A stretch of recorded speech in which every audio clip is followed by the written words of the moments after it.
ఆదం చూసినాము, కర్నూలు చూసినాము, హైదరాబాద్ చూసినాము. హైదరాబాద్ పోయి మళ్ళీ స్కానింగ్ తీపిస్తే 30 లక్షలు పెట్టినా కానీ పిల్లలు బాగా కాదని చెప్పినా. అక్కడి వచ్చి కర్నూలులో ఆరోగ్యశ్రీ కడుపులో ఆపరేషన్ తెచ్చినాం. చేపించిన తర్వాత మళ్ళీ ఏలూరు పోయినాం. మళ్ళీ ఏలూరులో 32 లక్షలు పెట్టినా తండ్రి లివర్ ఇచ్చినా కానీ పిల్లలకి బాగా కాదు అని చెప్పినట్టు ఇక్కడ వ్యాపారం తిరుగుతుంటే నా 3 దోస్తులు అదంతా బిన్నె వ్యాపారం సామాన్లు తిరుగుతుంటే పలంకాడ ముత్యాల ముందే బాగా ఎత్తుంది, అక్కడ బాగైంది అని చెప్పి వచ్చినాడు. వచ్చిన తర్వాత తొలిసాకు అంగారం ఇది పాలు తాగిన 40 రూపాయలు తాగినాక కడుపు తగ్గుకుంటూ వచ్చింది. ఇంకా మందులు ఏ మందులు వాళ్ళే, అప్పటి నుంచి ఇంతవరకు నీ మందులు వాళ్ళే. మొన్న పిల్లలు చాలా జరంలో చాలా రక్తదనం తగ్గిపోయింది.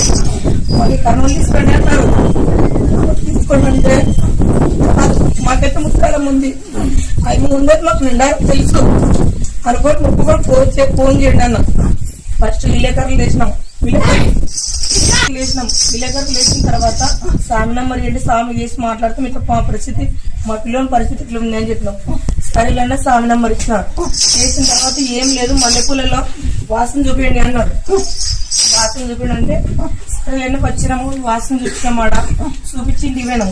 ఇంటికి పోయినాక ఇంటికాడ పూజ చేసి మల్లెపూలు వాసన చూసినాం.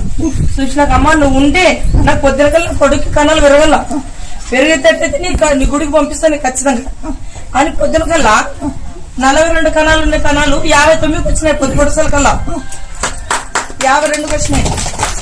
అది నేను రాలేని పరిస్థితి, నా 3 మనసాన్ని ఉన్నాడు. అందుకోసం ఏమని పెట్టి పంపించిన. సాము వచ్చి ఇట్లా ఉన్నతే కూర్చున్నాడు. ఇట్లా ఉన్నతే కూర్చొని ఇట్లయితే బాగవుతుంది, నేనైతే ఏం పరిస్థితికి వచ్చినాడు అన్నాడు. వీళ్ళైతే ఎవరు చూడలేదు కాబట్టి ఇట్లా వద్ద కూర్చున్నాడు. సాము వచ్చి కూర్చొని ఏమి అంటే ఇట్లా పరిస్థితి అని మా పిల్లోడు చెప్పినాడు. నుంచి కణాలు పెరుగుతూనే ఉన్నాయి. ఇది గుళ్ళో అరటిపండు ఇచ్చినాడు. అరటిపండు తిన్నాక కణాలు పెరుగుతూనే ఉన్నాయి, కానీ కడుపు ఉబ్బరం ఎక్కువ ఉంది.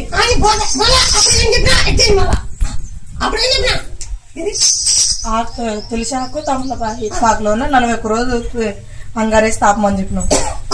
ఇక్కడ ఉన్నామా, మా అత్తమ్మ కూడా ఇక్కడ వచ్చింటే బాగా అడ్డుకి బెడ్ క్యాన్సర్ వచ్చిందంట. బాగైంది. అక్కడ మా చెల్లెలు మమ్మల్ని ఫోన్ చేసి ముట్టాలమ్మ దగ్గరికి పోదాంలో నాకు అయితే బాగైంది. మా మామ మేనత్త మొదలు మరుట్ల బాగైందంట. ఇంటికి వచ్చినాక బాగైందంటవా. అందుకని